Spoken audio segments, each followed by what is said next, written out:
Hey, what's going on? It's July 28th, and this is the Back to Warcraft podcast. I think it's episode 18. Don't tase me, bro. If you're looking at me right now and you're like, wow, Bidoux, you're looking really spiffy. Yeah, I just let my collar down. You know, we just finished a DreamHack event. Day one is in the books, and we are pretty much recording this fresh after. I'm joined, of course, by the only man I would do this podcast with, Giannis Neo. Neo, how are you today? Yo, it's actually July 29. I'm working for... For me, it's 8 p.m. on the 28th. I'm working for 16 hours already and probably 17 and a half once this podcast is done. So, not gonna lie, this was a long day and a stressful day, but a pretty cool day as well. And coming from a cool weekend, looking forward to the upcoming days. So, I've seen worse days. I'm just a little tired and curing that with a little bit of crack and coke.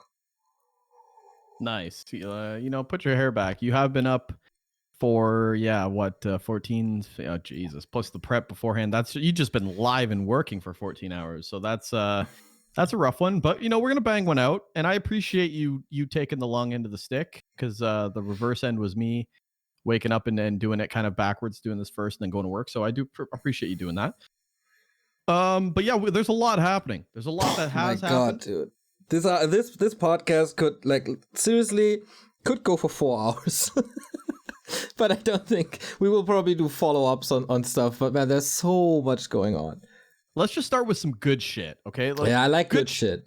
Good shit. Let's just start with something good, okay? Yeah. DreamHack, new look, new sleek design, new media day. DreamHack day one looked good, brother. Yeah, usually, how do I put this?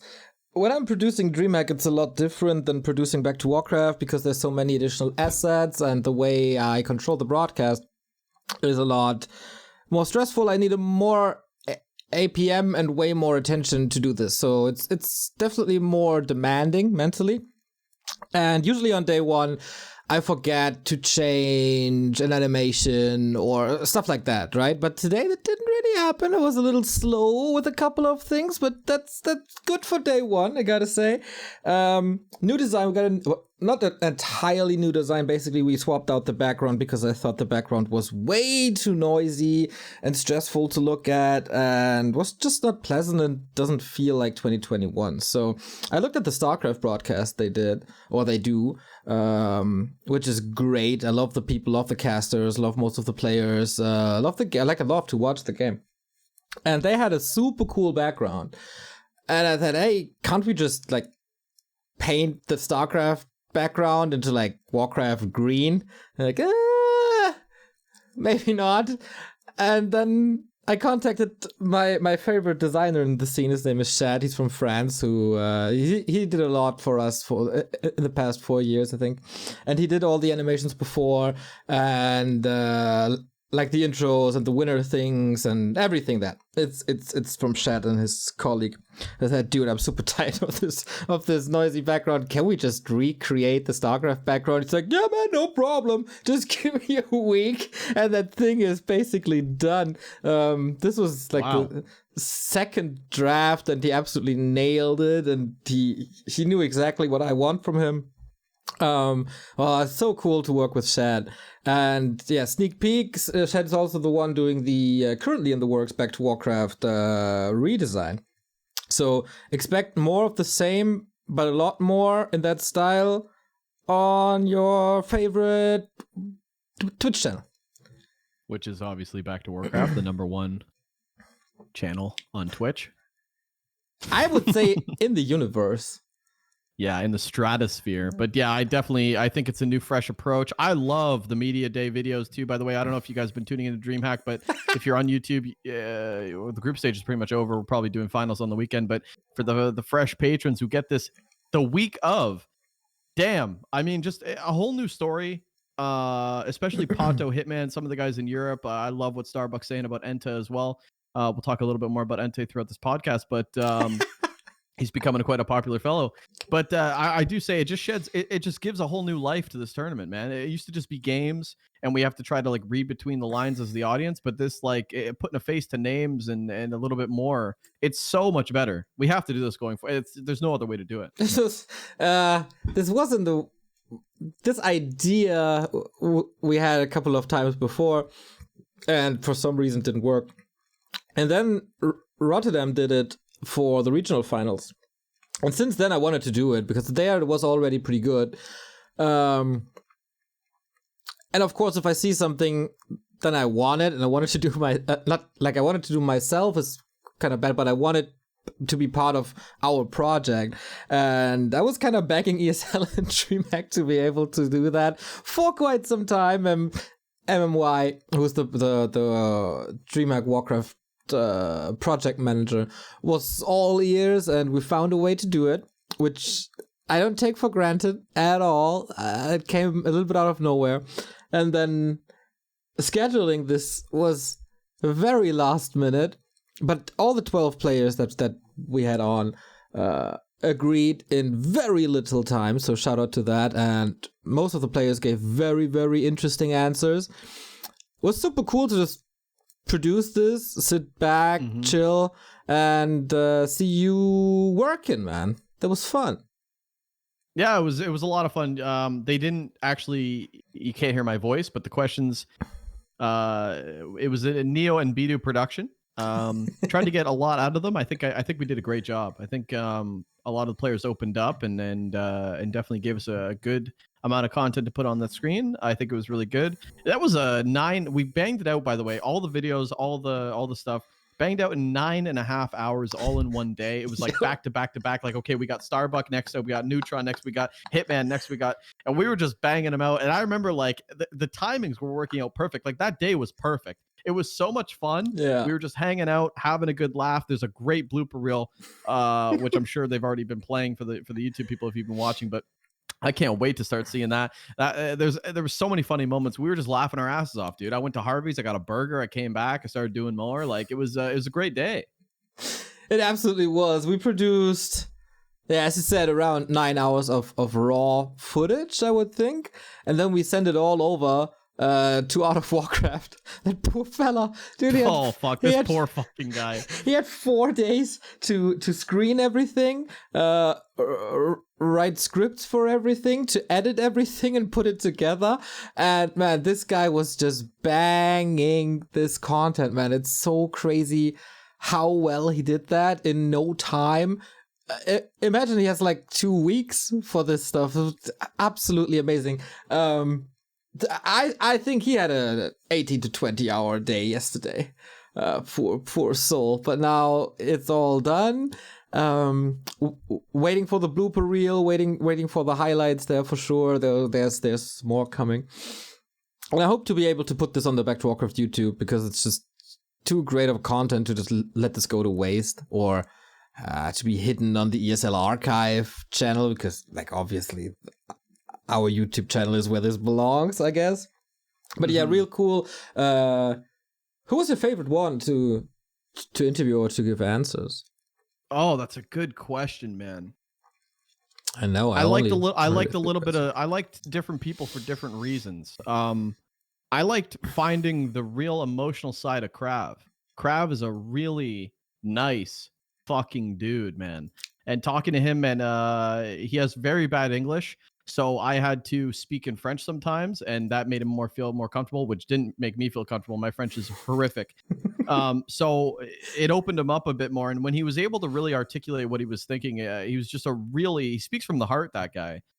He had some great words to say about Starbuck, great words to say about us too, but just overall a really emotional dude, like a guy wears his heart on his sleeve, and you see that in his gameplay too. The guy has a great style, very cool style. I've known him for a long time as well. I think I was a 15-year-old kid when he was one of my players when I was a manager for him on Never Ionics back in the day, and then Rage is where he really started to flourish. But I've known him for a long time. I've known him for about 15 years. So it was nice to finally talk to him. It was the first time I really voice chatted with him. Didn't do that back in the day. Didn't have many ways to do that. But and then obviously Hitman, of course, the drama. They'll be counting the units that they kill. Never mind the maps they take. So the kid's a good talker, and I gotta say he really rippled that Brazilian community, which I think is good, because you know what? He's not doing it maliciously. He's doing it. he's cutting a promo. You know what I mean? Like Yeah. he's hyping up his matches. That's what we need to see more of. I'm watching this on the screen and I'm going, fuck, I want to watch this match. Even though I think that Pato and Hitman is like one-sided, and it was. Hitman did, spoiler, Hitman did 2-0 quite convincingly, but the story behind that, Pato's banter, his banter, it's good. It was really good to see. Yours? Yeah, I definitely agree. Hitman surprised me a lot. He's always been my favorite player to interview in pretty much the entire scene, because he's giving really good answers, he's well spoken, and this interview once again reminded me that he's not the shit kid that, like, he's not only the shit kid that he can be on ladder when he's flaming War 3 champions or other people in the scene, but he has a very good thought process on things. And yeah, I really liked the banter as well. I think it was fair sports. It wasn't anything insulting, really. It was like, when it was the banter, it was only about the game. It wasn't, I'm a better person than you or whatever. It's just, hey man, I'm a great player and you can't mess with me. Like, that's great. That is confidence. That is fun. But it was also super cool to see the perspective of Pato, who just comes back. And I mean, Hitman, obviously a lot in for the money, I guess. He's not really a figure that drives the community forward in terms of he's hanging out in gym or is a crazy content creator or does his own tournaments or something. That's just not his style. The kid is grinding and he's really good at what he does. And then there's a different approach by this, especially Brazilian community, where it's really all about the community. And Pato said it in his interviews, like, hey, this cast was begging me for 7 years and now I got a little bit of time, so I did him a favor, and the community was celebrating it, so hey, let's all just celebrate. And it's not only about the paycheck that you collect, it's about making people happy.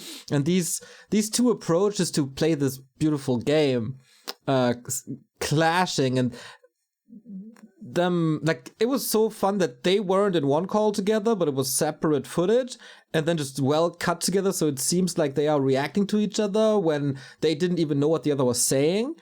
And that fits so well, and this interaction was really, really cool. So this dynamic is for sure my favorite. Also, best thought process, I think, also goes to Hitman, when he says in his introduction video that, when I analyze games, I look at the first mistake that I do and then I fix it and go from there, so I have like a little bit of a flow chart or whatever. That's so good. We talk about momentum in games so much and how one stolen creep can change an entire game, and that should maybe be more put in the spotlight, that this is exactly what this game is about most of the time. So that was really cool. And my other favorite one, Starbuck. Dude. Oh, yeah. That guy oozes confidence, eh? That was fun. Oh, yeah, that was great. Yeah, he's super confident. As a random player, he just basically said, like, I got a lot in store. These guys don't know I'm the dark horse of this motherfucker. I thought that was pretty sick, too. And then obviously he wants to get his revenge on EnTe saying that, well, if he only wins because he's random. If he picked a race, I'd destroy that, right? If he actually stuck to one. But going into random as undead is pretty hard. But he says, yeah, I can't wait to play EnTe. And then he throws in but he won't make it too far. Like, I won't meet him if I come out of my group because he's out. So I thought that shit was really, really funny. But yeah, definitely want to see more. Now that I'm watching the footage and the way it's cut, I'm even more excited for the next one. Like, oh, yeah. I definitely see a way where we can make this even better. And because we were really just going with our own questions, me and Carson, yourself included, we all thought of some really good questions, especially player specific. And I thought we did good. You know, we definitely broke down certain players, but there's definitely a lot more that we could have done. But it was still obviously really, really good. Big props to Art of Warcraft for the great cutting and the editing, because I didn't know how good it could really look. Hey, you were a little concerned, right? I was trusting the kid. Oh, I was super concerned. First of all, 4 days, I'm like, he's not going to have shit. Like, 4 days, I can't cut nothing. I'd have to quit my day job and grind. But then, two, I was like, you know, we have all this footage. I'm not sure how good value it really is, but a good narrative spun. So overall, just really, really impressed with the DreamHack season fall, as a lot of new changes. But, you know, you took a week off last week. towards the later stages of the week, and we cleared up Dust League, and the Dust Boys held the fort on Back to Warcraft. We did a good job. But you were at a LAN, first LAN in a long time. I mean, since Anaheim, really, right? Yeah. Yeah, there was no gaming interaction since then. I mean, we had our ESL Meisterschaft broadcast, right, which was in the studio, but that's just 3 people, right? It's entirely different. Yeah, I went to Cologne. I had a lot of fun. This, like, especially when you're locked up in Twitch chats and Discords and Twitter spheres, you tend to forget how awesome some people in this community are that you might not even know, because you always deal with the loud mouthers, and you always see, not only, but you see a lot of negativity first and foremost, because it gets your blood boiling, and then it keeps you occupied in your mind, and you think about it more than just praise. But there were 24 players, I believe, plus 5 casters and 4 admins, I think. Oh man, I had the best time. I don't actually know where to start. I arrived there and I was a little late. Everybody was already playing. I think it was the last to arrive. And I went down in this. It's basically an electronic store for gamers. There's only gaming gear. Like there's no washing machine, there's no TVs. It's just CORSAIR gear, Elgato stuff, ESL clothes, and that's it basically. CORSAIR computers, CORSAIR monitors. Exactly. So they were in the basement. I think a couple of you saw the pictures on Twitter. They were already gaming. A couple of people were casting on a small stage, and I met, like, one of the first 2 interactions I had was with a sub of ours, Aeroplane Blues, who's subbing for 72 months. Get the fuck out of here. So he's with us for 6 years, which is basically the beginning. So yeah, he was there, super nice guy, smiling from ear to ear, had a little bit of a chat. Oh my god. Then when I arrived, I was wearing a mask, right, because of restrictions and stuff, and Remo was gaming against Toxie. They had a super intense best of 3, which was a little bit of a clown fiesta. Like, Toxie at one point uprooted his tree, Remo forgot his graveyard, stuff like that, right? Just getting used to the land conditions and stuff. And I sat super close next to Remo, like 10 centimeters with my mask on, and this kid is just staring on the screen, like not even like recognizing me, not even noticing me. He looked to the side real quick, didn't notice that it was me. Yeah, he's in the zone. Yeah, he was so in the zone, dude. And then he took a second look, and then, hey, it's you, man. I was like, yeah, thanks for recognizing me finally. So that was a fun interaction. And oh man, I met so many people that I haven't seen in such a long time. I met Ugri, who went through all the shit with us when it was WCA times. Like, that was nasty shit back in the day. That was those are the dark days, man. Those were the dark days. Like, not even really paraphrasing here. One organizer was from Russia, that was the European part, and one organizer of a qualifier was in Brazil for, like, the Americas. And at some point, the Brazilian organizer had to threaten the Russian organizer to finally pay us for our work, and then the Brazilian dude never paid me, but hey, at least he got me part of the money. Those were the days with WCA, and just nasty rule sets, and oh my god, it was nightmare. So I went through that with Ugri, and I had so many chats with him and calls. I usually don't call people, you know, I don't like to talk people. I don't like to. No, I don't. I really don't. So with Ugri, I had lengthy hour-long phone calls. That was back when he was still in China, so different time zones, very little time. He has a family and 2 kids, and I was always stealing time from him.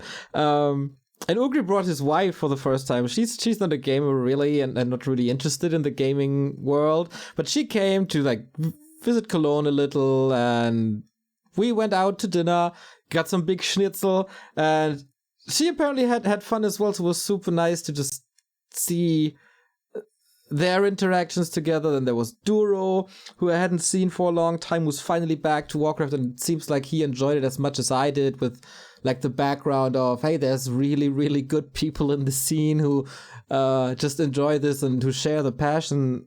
Yeah. And I had so many interactions like this. We went out after that dinner, and I think it was 7 something in the morning when we returned. Just paint a picture. Who was there? Oh my.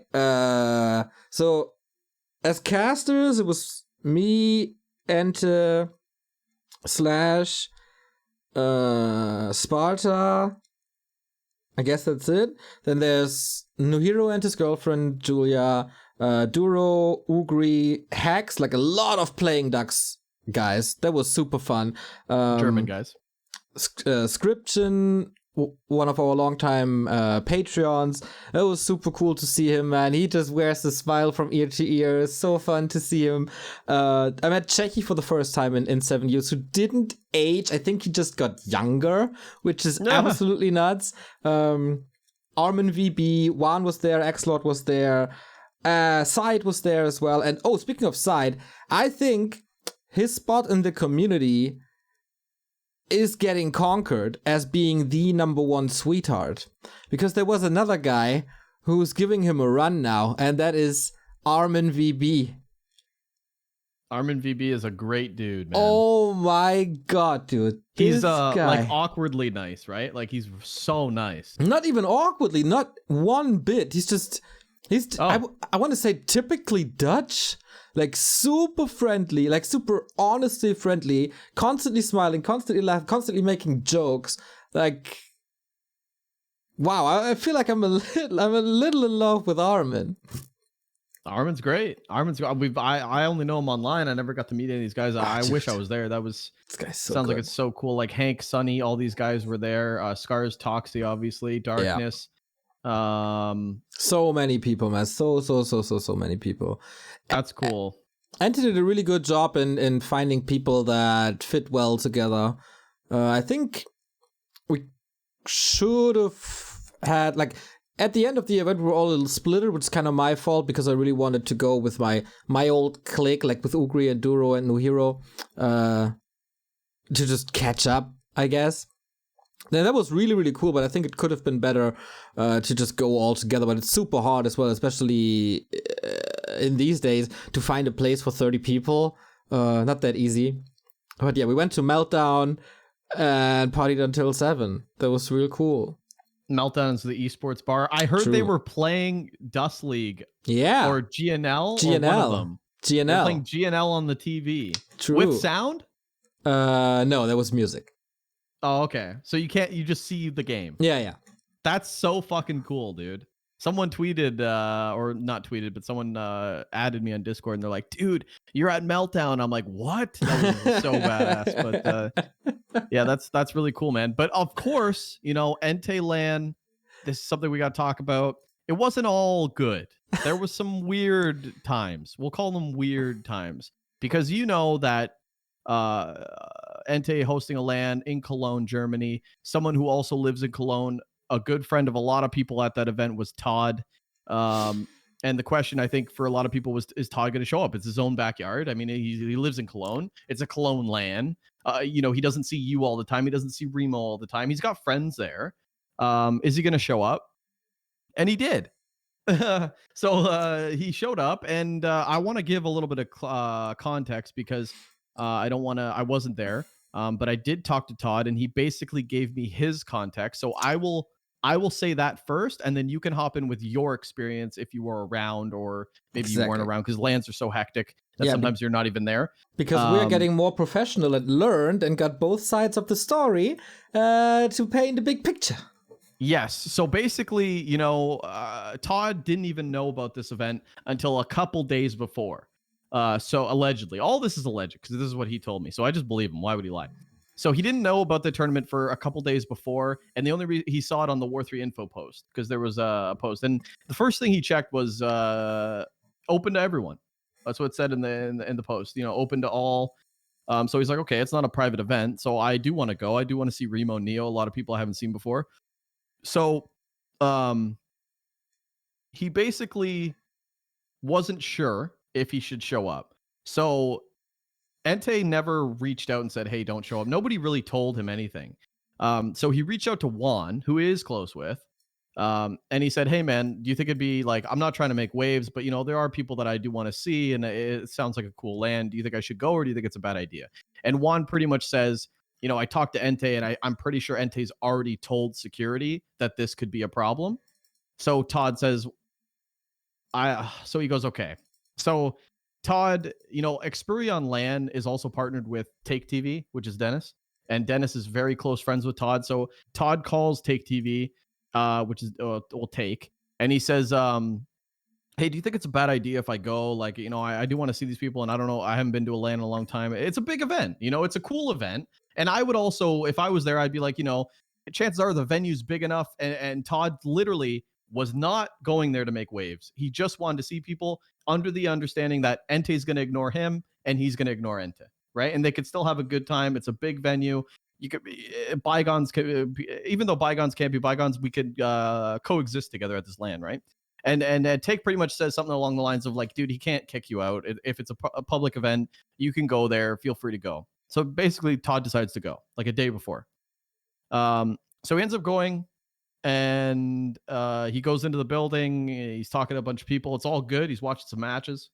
I think he was watching, I forget which one, but he's watching one of them. I think it was the Joker and somebody else.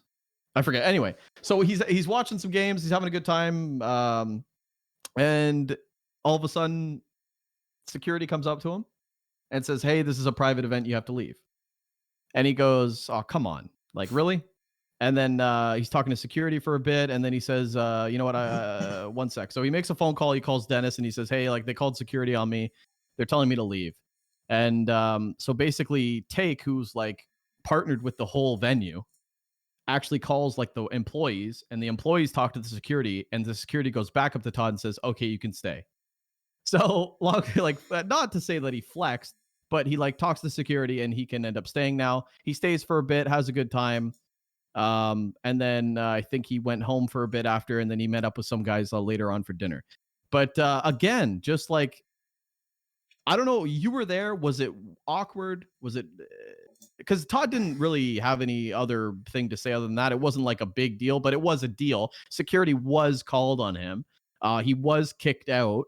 And it wasn't for his own connections, his own friendships with the venue that kept him in there. But what do you think about that? You were there. Did you notice the drama? Was it awkward? Were you not there? What's your perspective? Yeah, I saw it briefly, but my intention was like, hey, I'm having a real good time here. I'm not really in for drama, but if I can do something, I probably would. For context, I think it's good to know that Take is basically EnTe's boss at that venue. So ToD calling Take is basically calling EnTe's boss, just for reference. So I reached out to EnTe, and he told me the same, that ToD asked via Van if it's okay. Just, dude, I don't want to stir up any drama. I just want to talk to people. Basically, same as you said. And EnTe, yeah, that's pretty much what he said as well. EnTe said that he talked to a couple of people, and allegedly the majority doesn't want him there. Can't confirm that. That is what I heard from EnTe. If that's true or not, nobody really knows except EnTe and the guys who he talked to. Right, that was another point. Was ToD was told from Juan initially that majority of the people don't want you there, and he was asking for names like, who are these majority people, and he's aware of some of the people that don't like him. But he's like, I don't know if it's a majority or if it's just EnTe saying that, but go ahead. Even then, yeah. So the problem from EnTe's perspective is that, I think I have to explain something before that. So in the basement there, there was a player area and there was some kind of public area. So in the player area, of course, there's all the players, they're at the PC, there's like safety distance, and this is like basically just for the players, for the casters, for the admins.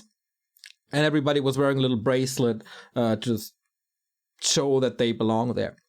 So ToD was apparently in that player area. Maybe I let him there. I'm not 100% sure how that went. But at some point, I went into the play area and maybe he just followed or something. I'm really not sure. So the issue is that ToD is not at the public side of things, where the rest of the little audience was. There was a little couch and TVs to watch the games at, but standing in the player area. And that was not supposed to be that way. And apparently he never asked or something, and that was the issue. I'm not too sure if that was ever explained to anyone. But yeah, EnTe said, nobody asked me ever, and then he made the security aware that there's someone in the player area that is not invited or not related really to this tournament. And then the entire telephone thing happened. So I guess not related to the tournament. I mean, come on, that's a bit of a stretch, but definitely wasn't invited by EnTe. Not a player, not a caster for this event, for this very event. Right. Exactly. Yeah, that's what I mean. So yeah, in the end, I guess he was allowed to stay outside the player area, but then it was a little probably awkward. I'm not too sure, but that's the situation. But there was no direct beef. I think they never talked to each other. It was all via security or phone calls or whatnot. And then it was quickly not really forgotten really, but nobody really made a big fuss off of it. Eventually, yeah, I think like, I mean, you gotta respect the balls on ToD. It's EnTe's tournament. They literally do not like each other, right? Like it's his run tournament. It's got his name on it, whatever. Still decides to go. But like I said, he wasn't like, he wasn't trying to start shit. You said he didn't start shit. It wasn't like that. But there still was that little, security was called. Security did go up to him and say that he has to leave, which I thought was pretty fucking funny. It was kind of funny. It is funny. It was kind of funny because ToD was there with John Keep. Oh, I forgot how to pronounce this really. Nah, I think it's spelled Kankip, but since it's a Turkish name, it's spelled differently. I think it's Jemkip or something. Sorry that I butchered this name. But he was with ToD, and dude, that dude is also known as Coloss, and that dude is a freaking Coloss. He's the nicest guy, but that dude is like muscles. So it's almost like ToD hired his own security just in case shit went down. It can totally make the appearance, but I'm really sure that was not the case. And no, it wasn't. And Cem also, nicest guy, so kind, so humble. What a great dude, smile on his face. Like a guy you just want to hug, but you can't because he's too massive. Like, oh man. Like jacked, by the way. We're not talking about like overweight. This guy's jacked, shredded out of his mind. Out of his mind, jacked. Amazing. Absolutely crazy. Yeah, but it looked like he's his security or something. But that was funny. Absolutely not the case. There was no threats or anything. But it just looked like that, and that was a decent picture, I think. But yeah, that was it just looked like these guys will never be able to settle the beef. And you know what? It does kind of pour into DreamHack, right? Because these players are now in it, right? So does it affect the interviews? Does ToD have to sit out? How does that work? It's just, it's a little unfortunate, but well, I built a one caster interview scene with really? a purpose. Just one screen and one player. Oh, so there you go. It's already affecting the production just because these guys have bad blood, and that's part of the scene. Not everyone's supposed to like each other, and they both go back and forth. By the way, so it's not like ToD's in the right or EnTe's in the right. They both go back and forth with the stream sniping, get a reaction from ToD, fucking with ToD on his stream, and then ToD just flat out just insulting people and having his moments of fame where he just kind of goes off and says shit without thinking about it, and there's consequences, right? And the consequences are, well, you're gonna have an awkward encounter if you guys do go to his event. Like that kind of shit's gonna happen. But overall though, man, it's cool. I'm so jealous. Yeah, go ahead. Gotta say, I think there was a point, I'm not too sure if you said that already, long day, but as ToD was organizing Iron Couch, they had beef already, and EnTe was allowed to come, I think. Just right. So that's full context. So that's why ToD was like, what does it do? Because ToD originally still had beef with EnTe prior, and they had the Iron Couch LAN, which ToD was running with the Iron Couch people, and ToD allowed EnTe to come, right? So ToD did say it's cool if EnTe comes. So ToD was like, can he do the same with me? And EnTe was literally like, no. So there's that too. So like ToD was cool with Iron Couch, but EnTe was like, nah, dude, I don't give a fuck. You can't come. So yeah, both the sides are doing some moves that I really like and appreciate, and on the other side, both are doing some moves where I just shake my head. But hey, it's up to them. Yeah, I guess at this point, it is what it is. You have any relationships like that? Anybody you don't get along with, and you want to air that out on the podcast right now? Just might as well just let it out. You got anybody like that? Is there any EnTe to your ToD?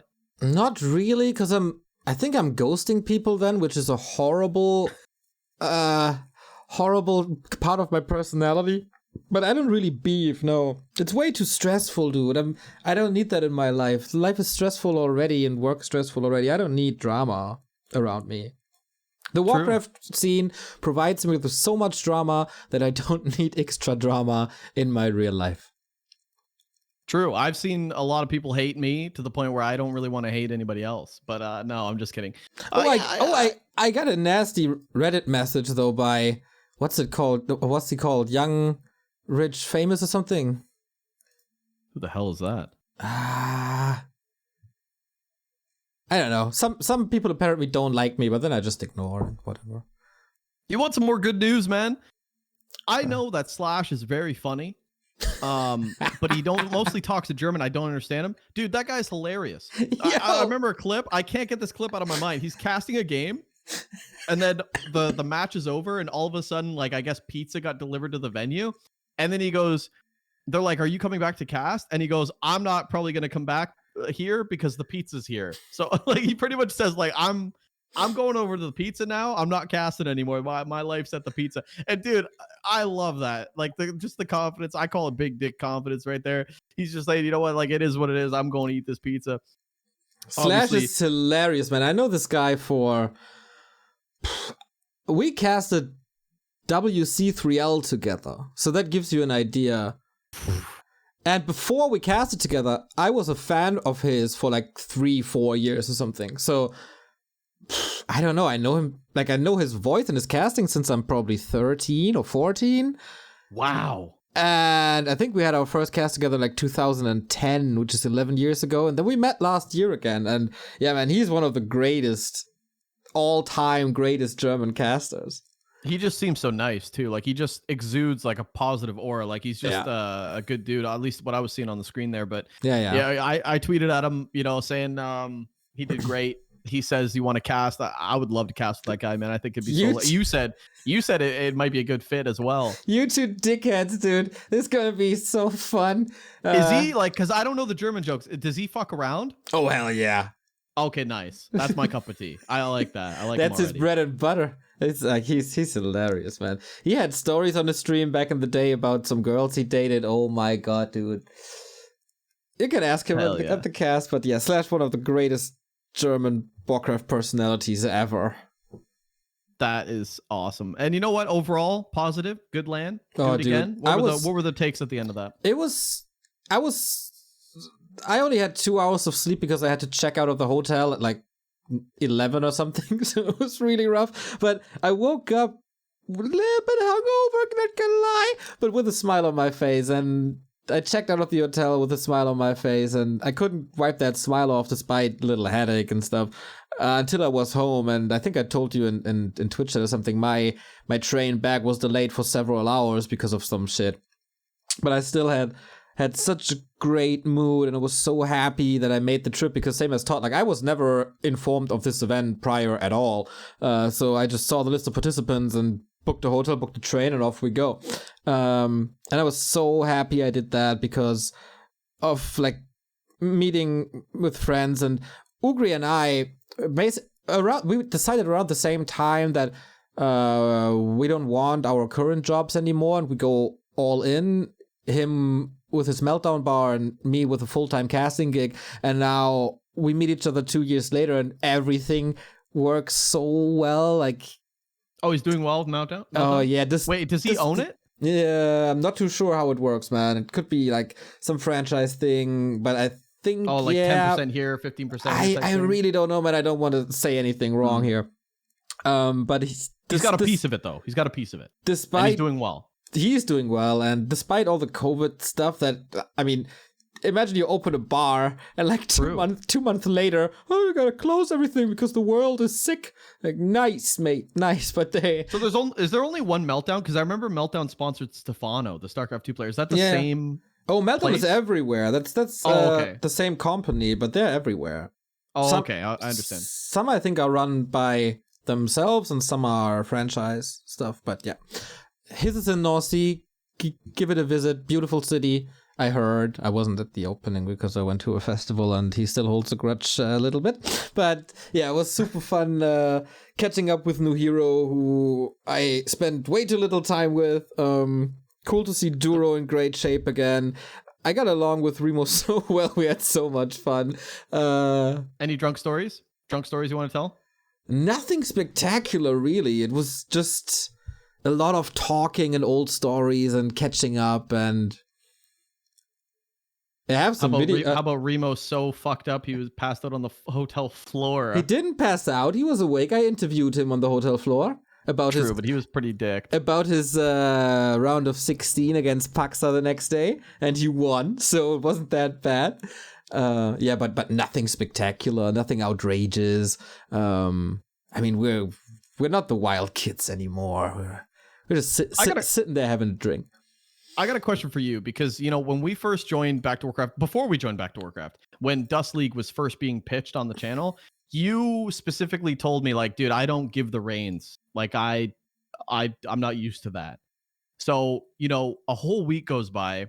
Basically, the calendar is just us, right? You're at this LAN. You're on the train waiting for your train, and Back2Warcraft's online. Killer viewers. Good show. Dust League fucking crushed. What do you think about that, man? Because is that still collect a weird some praise feeling? or what? No. Is that a weird feeling for you still, or are you used to it? Like, your channel's on and you're not there. No, it's not weird at all. I kind of enjoy that, to be honest. Because we were even live while you were at the event. Like, Back2Warcraft was on when you were at. Did you tune in on your phone a little bit? Not really. Do you get paranoid? Like, I gotta see if they're fucking up, or no, what are they not doing like. now? While I was at the event and in company with other people, I never even checked my phone. Like, I missed 12 messages, something from people who were actually there, because I was just talking all the time with people. No, I didn't check my phone. I pulled out the phone when I was sitting in the train, basically, and saw, hey, the guys are on, of course, let's go. Let's watch some Dust League. Nice, that's cool. I just didn't know if you were like still like, that's so weird that the channel's on and I'm not. Nah, it's been cool. Like 1 year and 4 months or something. Hell yeah. Dude, that's a long ass time. No, I trust you guys. Like, what can probably go wrong at this stage? Like, nothing. It's nothing that I'm personally contracted for. Like, it's no, I don't let you run a DreamHack or something. I would be worried about that. Because how much work and how different it is, of course, not because of your skills and stuff. But yeah. No, that was really cool to see. The guys got close to 3K viewers or whatever. I don't really know what the peak is, but I don't have those numbers, but we did good. Kind of proud, eh? Of course, dude. Of course, man. I never thought Dust League would look like this, man. Are you kidding me? Like, I was streaming on Dust Gaming Live with 25 viewers on season 1, grinding, and now it's like 2,500 prize pool, like top players, banger finals, good viewership, Back2Warcraft. It's all, dude, it's still a dream. I tell you this all the time. It still feels like a dream. I don't even know what I'm fucking doing half the time. It's like, people notice. It's just like crazy. Like, it was so funny because, like, I was talking to someone, I forget who I was talking about, and they're like, wow, you guys are like so polished and you're like so on the ball, and the production standard, you could tell like the benchmark is there. And I was like, dude, I'm day by day goes by, I have no fucking idea what I'm doing half the time. Like, do you feel like that too? Like autopilot, like not even autopilot, like we're being robotic, but like there's so much shit happening. Like, we're working so much, and it's like, fuck, man. Wild. It's just a ride. Strap your seatbelt, baby. Yeah, I feel pretty relaxed still, though. Like, I'm not stressed out or anything.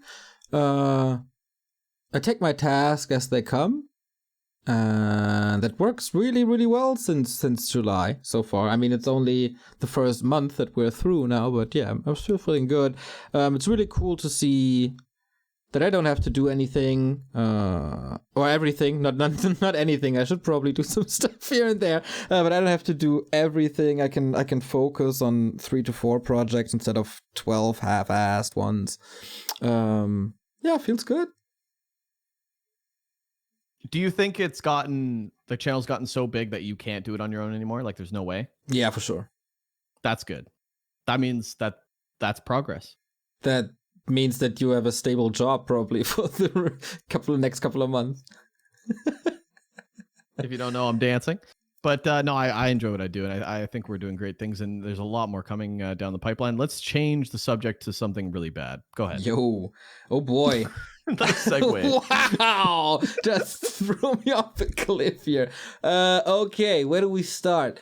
I think we start with an article that was released by Bloomberg last week. I think it was very, very close to our podcast release. It was actually 1 week ago from when we record now, but we already recorded the podcast. So this didn't make it into last podcast, so this is a little outdated. So basically, it's a Bloomberg article by investigative journalist Jason Schreier, who has previously reported on things at Blizzard and especially at Warcraft 3 Reforged. So he came up with a new article called Blizzard Botched Warcraft 3 Remake After Internal Fights, Pressure Over Costs. Under former co-founder and CEO, Blizzard Games had endless development timelines to get it right, but new Activision approach focuses on financials. So it's basically, whoa, I caught that thing, didn't I? No, I didn't. There was a moth or something, sorry. So basically, this article sums up again what we already knew, or most of what we already knew: failed launch, missing features, still not fixed. But now it's official that they basically sold pre-orders knowing that the game wasn't fixed, done, completed. Exactly. And it was a failure. They basically just admitted that, they basically just went with it and duped a bunch of people. And we never had a shot, and we were fucked from the beginning. All this hope that we had for Blizzard at the end of the day, like they'll fix it. They were lost.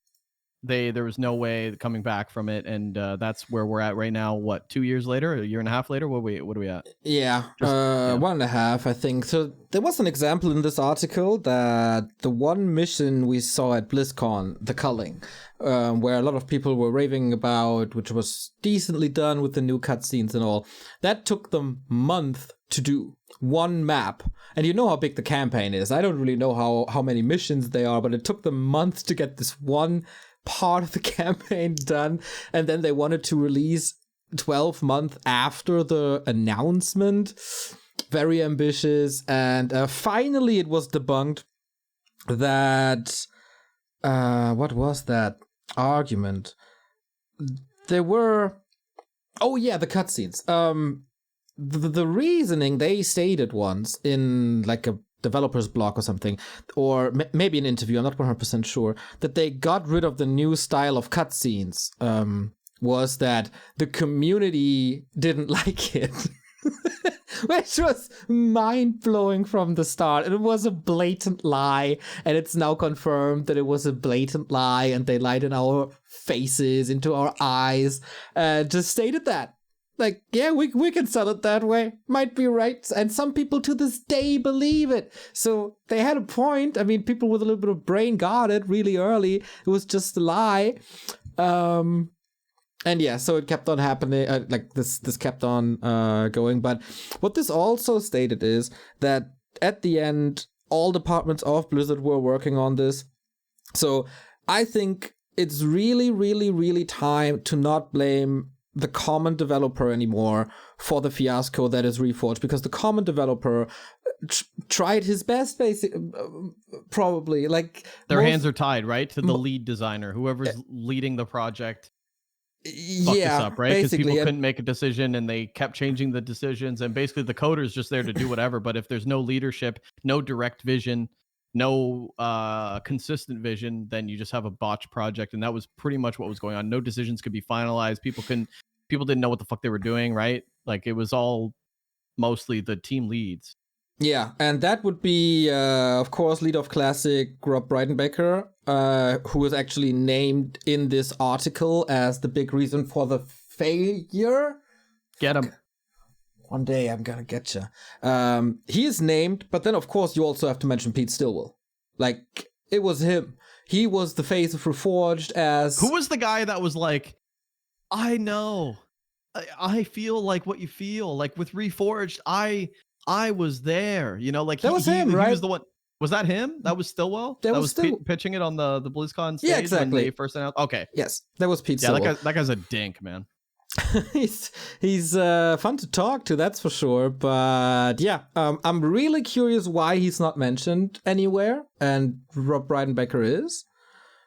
Not too sure, because like Breidenbacher had other obligations there, I guess, as he oversees the entire Classic team. Reforged was basically just Pete Stillwell. Like that was his task, and yeah, that was. Dude, all it tells us is we can't ever trust Blizzard or rely on Blizzard, and we have to do our own thing. And Yeah. thank fucking God that we did, because we're better for it. Sitting around waiting for something to get better is a recipe for disaster. Yeah, what they kind of did is they burned the entire Warcraft franchise, didn't they? Like, Reforged, absolute disaster. WoW Classic servers, completely dead. People hate Shadowlands new expansions, and they're moving on to Diablo now. Like, they do Diablo 4 and the Diablo 2 remake at the same time. And I guess like the Warcraft franchise, man, it's never looked It sucks. worse, I think. We're just guilty of liking a really good game. You know what I mean? Because Yeah, what I've never even, it seems so weird to think that they burned one of the greatest games ever made. I mean, Warcraft 3 has paved the way for certain mega leading games today. Dota wouldn't be around without Warcraft 3. Like, so many games would not be around without this game, and it's crazy how they've tarnished that, and it's sad. It's just really sad. Yeah, we had this discussion like a couple of. I don't think we have to tout the same horn that we did for 1.5 years, because there is a good thing here in this article as well, and that is in the very, very last section of the article. I'm trying to find a direct quote now. It is confirmed. Damn it, it's far down here.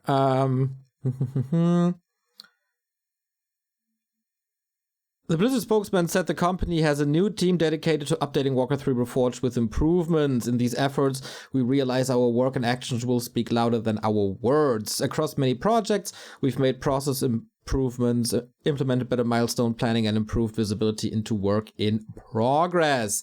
So that's good. So once again confirmed after BlizzCon that there is a team doing that. Once again, we don't know the scale of the team, but what's the timeline? What's Are they the going to get it fixed in timeline? 10 years? Like, I could say anything if I have no intention of doing it anytime. You know what I mean? Like, it just all seems like bullshit to me, man. It just seems like broken words, and like we have a team dedicated. That sounds PR to me, to be honest. Like, we know we fucked up. Like, they have to take that stance because, like, why? Obviously.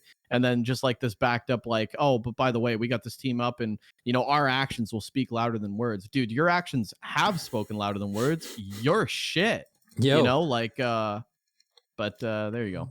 That's just me. Yeah, once again, don't blame the devs, really. They didn't want any of this. Blame the Breidenbachers, blame the Stillwells, and whoever. Like, we never really knew how many people are involved in this and who does what. There was never really public. So yeah, seems like there was a bunch of high school drama there. You know what I mean? Like, it was like a zoo type thing, and nothing ever got done, and a bunch of drama, and we're the ones that got punished for it, unfortunately. Yeah, I mean, but also, fuck Activision for forcing the release. I mean, it's just that part of the company, really, right? Hell yeah, they don't pay my checks. I don't give a fuck. Fuck them too, yeah. Yeah, Fuck 'em all. Bobby needs a new boat, so let's ruin this franchise. But yeah, since we're at the topic of Blizzard, and I know that this is a topic that you don't feel comfortable with, so I can do this myself if you want to. It's not that I don't feel comfortable with it. I don't have really an opinion of it, but I've heard. Go ahead. Yeah. So, huge news. At the same day as this Reforged article came out, I think a couple of hours later, or maybe even minutes, no clue. Another article came out that the state of California is suing Blizzard for bad working conditions, for harassment at work, for people being underpaid and unfairly paid, etc., etc. A 2-year investigation came to the conclusion that there's a lot of shit going on at Blizzard, at Activision Blizzard. I think we should always say Activision Blizzard. It's just something that, I have to get used to. So a lot of stuff is going on at Activision Blizzard. Lots of sexual harassment reports, or allegations at least. And shady treatment towards women, right? True.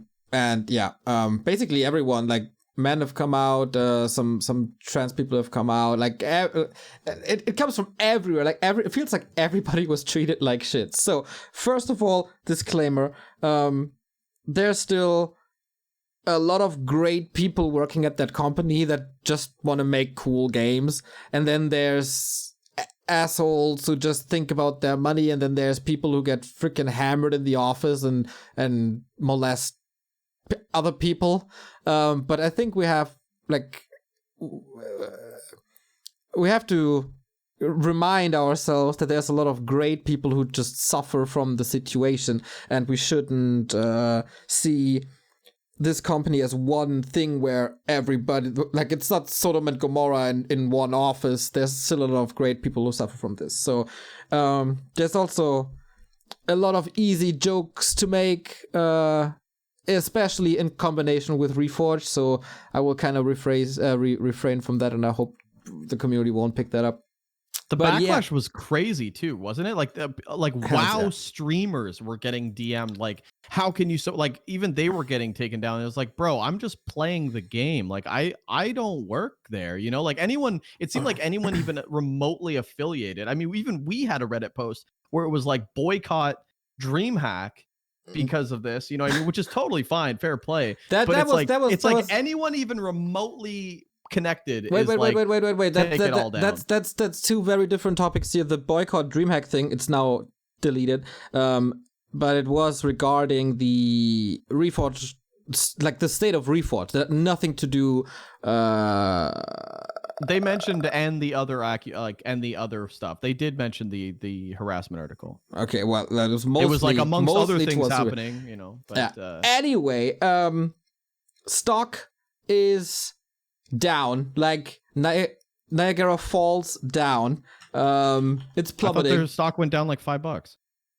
Actually, no, it was plummeting yesterday. We just looked at it today. It's like it was 91, now it's 85. Like, they still got the yacht money. Well, it's €7 down.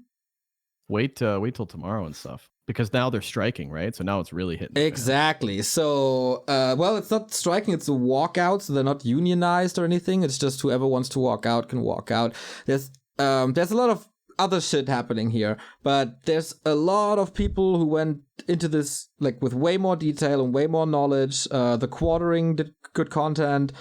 Just look it up. There's statements from Blizzard, like from Activision, from Blizzard, from some defendant who was working under the Bush administration when they went into war and stuff like crazy. And Mike Morhaime came out, and a lot of people came out against Mike Morhaime as well, saying, "Oh, dude, you knew." It's really mad. And one of the tweets, and this is, I guess, what I want to report, I don't know, it is kind of related to Warcraft. So one lady came out tweeting, quote, "When I think back specifically to how many women Afrasiabi harassed and assaulted, myself included, and how many people were traumatized by Breidenbaker," blah, blah, blah. So he's apparently part of it.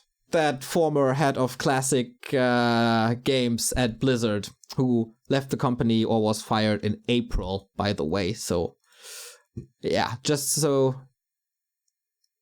there's it. Like, it's all really shitty. Man. I mean, I can only sympathize for the people that were a victim of that. I mean, that's just shitty. It happens everywhere, though. It's not just Activision Blizzard. Yeah. It happened at Riot before. It happened at Ubisoft before. It's not even gaming. I mean, it happens in the workplace like crazy. It is a problem. But all I can really say is I hope the evidence comes out and that these people are punished accordingly, because they should be. Like these ego tripping guys that just take advantage of their power. It's fucked up and wrong. But it's just a really shitty situation. And again, they get their shit together. And in that regard, like, I think a WoW dev tweeted out that because of that situation, not much work is done right now because everybody is obviously busy with other things and their minds are occupied. And there was a walkout today. They're basically fighting their own C-level people. There's a revolution happening at Activision Blizzard, hopefully. What the hell does that mean? What? Like a revolution? Are they like getting people, like replacing people? Like they're just booting people out? Like they're changing? They are fighting for better work conditions. And the first couple of statements from Activision Blizzard were kind of neglecting all of what's happening. Like it's these reports are 10-year-old and this is not the company that it is now. And yeah, a lot of employees were outraged and saying, "Oh, guys, this is still happening, and don't play this down. Take it seriously." Because the first approaches by Blizzard was just, "Yeah, you're all wrong. This is not really happening. It's bad, but it's not happening." So yeah, they're making them aware that it is happening and it needs change. And yeah, they're fighting the corporate guys, I guess, trying to. That's crazy, man. I just hope it works out for everybody, and then. Obviously, a lot of it's still an ongoing investigation. It probably will be for a very, very long time, as it should be. They should do their due diligence and actually, like I said, weed these people out and out them for the shitty behavior. Because the worst part, though, is, man, sometimes you can't prove any of that shit. Do you know what I mean? Like, especially 10 years ago. Yeah. Like, I just feel bad how shit that is, man. Because a lot of these people, they just have stories, and then they get ridiculed. Like, I don't believe you. Like, all of that just sucks, you know? So it's just really shitty. I just hope that, I don't know, a good outcome comes out of that. I hope it changes for the better and people can just do what they love, and that is creating cool games, and don't have to worry about other stuff while they're at work. Hey. Rough situation, eh? Anyway, you could join our Patreon at patreon.com/Back2Warcraft. Become a patron today. Lots of cool perks. Some of those perks include coaching, priority Q&A for Theorycraft for your replays, analysis, one-on-one coaching. You get to join our in-house custom where you play with us if you want. You get a VIP in the Back2Warcraft chat, POG. It's all very exciting. And you could do that on patreon.com/Back2Warcraft.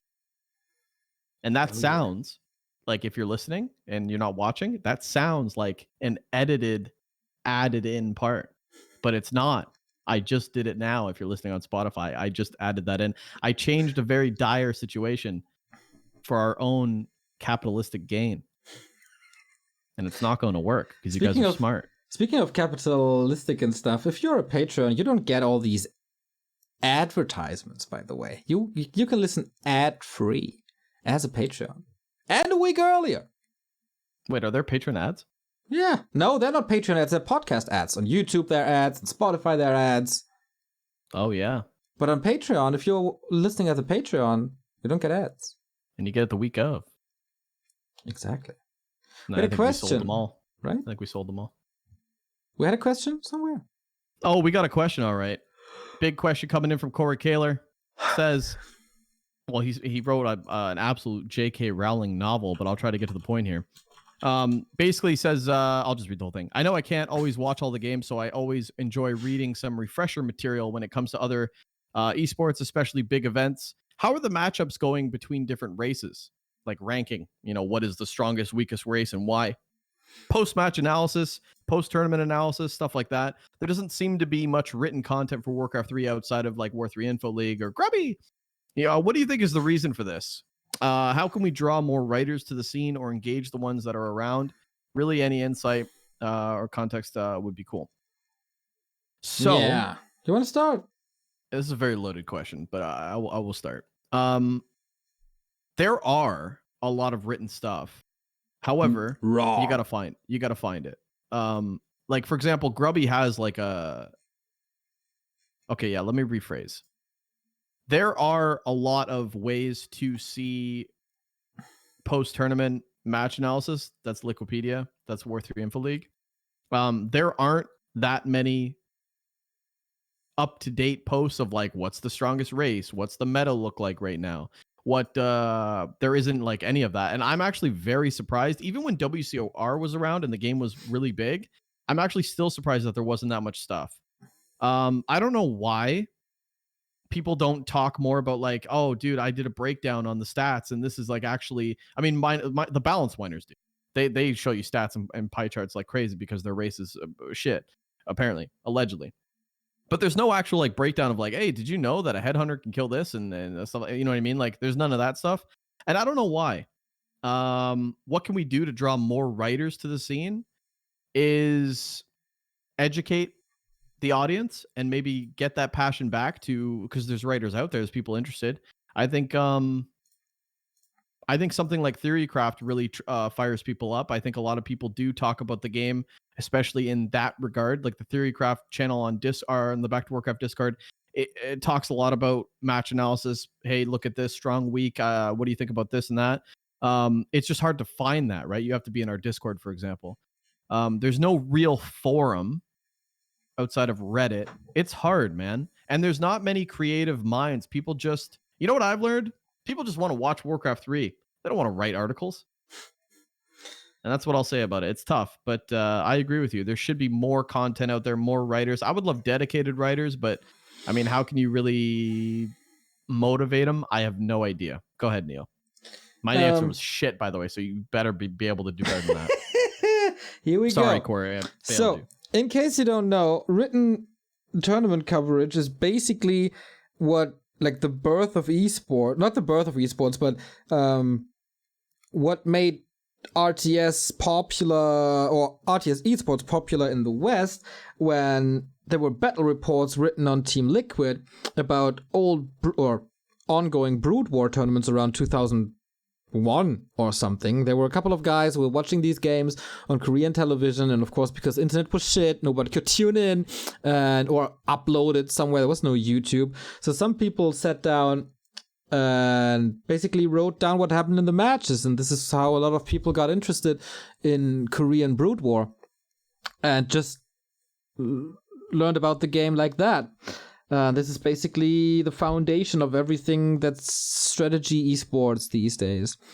So I think that is really important as well, just to get more eyes on it, and Warcraft 3.info would be a perfect platform for it. But as you say, Corey, it's really hard to get the writers, and it's really unthankful work, because you have to watch the entire tournament. You have to have a couple of interesting takes as well, to like not just rephrase what happened in the tournament, but also like it has to be somewhat, I don't know, some spice to the dish. And that we had that in around 2016, I believe, when Ugri was doing it a lot, but it never really got a lot of clicks, unfortunately. I'm not too sure why, and I always thought it's very, very important. As I say, after every stream, it should be super important to post on socials what happened on the stream. Just recap for people who can't watch everything. We shouldn't assume that people catch up on streams that they miss. We have to draw them into the scene, and we have to make them interested in it. So I would really love that. And the preview of DreamHack yesterday was the first article in a long time. Got 500 clicks. It's pretty decent. But yeah, it's very unthankful work. It takes a lot of time. Not everybody loves to write or likes to write. People consume way more social media than written articles these days. So I think even now starting this or putting a lot of effort into this might not be worth it if we don't have great socials going on. There would be another nice to have for more details, but that is really for the hardcore fan who's really interested in the games, but doesn't have the time to watch them actually. So I think social coverage would be way more important than written articles, even though I love them. And especially for detailed breakdowns, I guess video is still better, but it would be great to have for sure.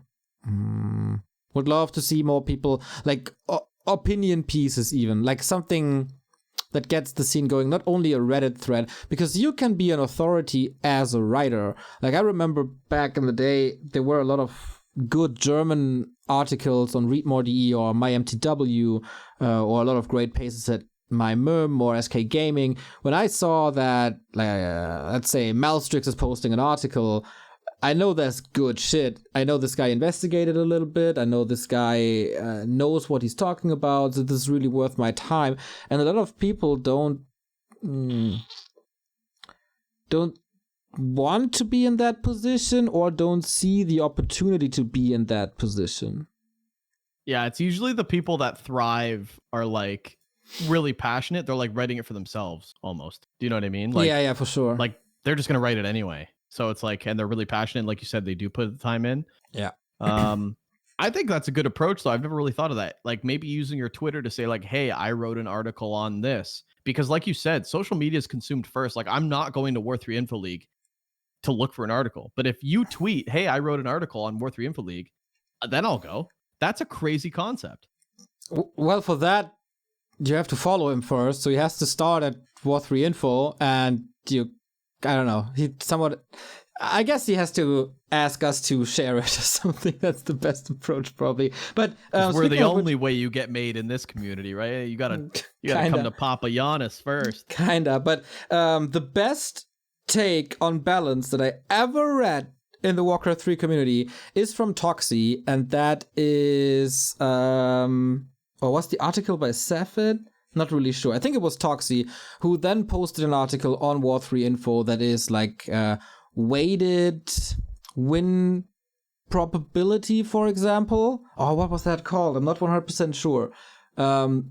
Let's say if Happy plays versus, I don't want to, random Night Elf XY, who has maybe 1500 MMR, then this win of Undead over Night Elf was weighted because Happy is like the best player in the world. And you can't take it as just another 1-0 in a statistic. But if it's like two players with the same MMR that play against each other, that shouldn't have any impact on the Undead versus Night Elf matchup, because like he's just better is what you mean. Yeah, or a little one, for example. That so you article weight was them, so you scale dope. them differently. That's actually a good point. Yeah, that was the best article, and nobody has ever followed up on that. That's the only approach to balance with statistics that I pay attention to, because that was really good. We need more inspired people to write articles and make them interesting and make them honestly make them buzzing, man. Just say some fucking wild shit. People will latch onto it. Write some stuff, you know. But yeah, Corey, for the most part, you're just looking at match results and you're looking at Twitters and you're looking at what people are talking about today. There's no real forum for well-written content, unfortunately. Reddit can be. There were a lot of good threads on Reddit that are still top, I think. Are they? Oh, after Reforged, probably not. Yeah, but you can get a lot of attention on Reddit as well. Make a cool case in Reddit thread. Start your career like that, because a lot of people, like there's 31,750 people. That's a lot of readers. Farm some Reddit karma, some of that sweet karma. What do you do with karma? Does that give you rep? Is Reddit karma rep still relevant? I don't think so. But what is very relevant? I have like 400. Is that good? I got 13,000.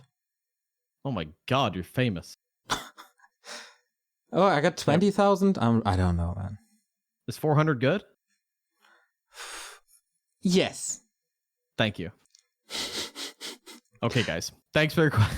315, man. Neo's been up for 16 hours. We're gonna call it a day, and we're gonna call it a night. So you guys enjoy your night, and we'll be back with next week with some more fucking drama. Apparently, because nothing. We got some good news though. It was a good one. It was a good one. I hope you guys are liking it. Neo, close them off. Thank you very much for listening to our bullshit. Thank you very much for supporting us on our Patreon, especially Knubbelquakes. We love you so much. Supporting via Patreon is especially great in times during DreamHack when our channel is basically but blank and there's not much happening. Because a lot of people forget to resub because, of course, there's also no incentive when you're online. So Patreon definitely more stable, and you guys help a lot with what we do. That goes to Toxie, who is not only writing great articles, but also subs to us here. Grinchy, nice to play custom games with you and beat you here and there in Micro Wars. Thank you, JGats. Thank you, EnTe. Thank you, Save Orca Scription, who it was a pleasure to meet you in Cologne. Teggy, Burning Blades, Don Dolada as well. You guys are the heavy lifters of this Patreon, and we are very, very, very thankful for what you do. And everybody else chipping in at the coach level or the theorycraft level or the tomato level, we love you too very much. So sign up, patreon.com/Back2Warcraft. Follow DreamHack. It's really important that we get some great numbers in there. Hope you enjoy what we do. See you next week. Bye-bye.